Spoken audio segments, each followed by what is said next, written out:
The government today discussed forcing a general election if MPs try to seize control of Brexit and make it softer than Theresa May's deal. Ministers including Brexit Secretary Stephen Barclay are said to have raised the prospect at Cabinet this morning ahead of a parliamentary votes this evening to wrestle control of the withdrawal process. The Commons will tonight vote on a series of amendments to a government motion that would pave the way to so-called indicative votes taking place on Wednesday.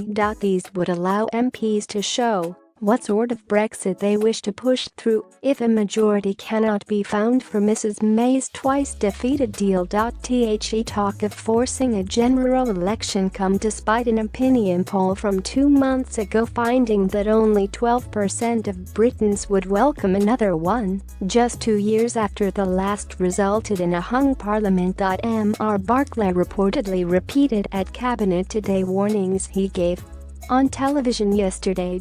Speaking on the BBC's Andrew Marr show, he said that if the Commons took control of the order paper and votes for a different outcome, it would potentially collide with fundamental commitments the government has given in their manifesto, though he said the vote itself would not be binding. Explaining the scenario, he said, "What Parliament has done is vote for a number of contradictory things, so we would need to untangle that, but ultimately, at its logical conclusion, the risk of a general election increases because you potentially have a situation where Parliament is instructing the executive to do something that is counter to what it was elected to do."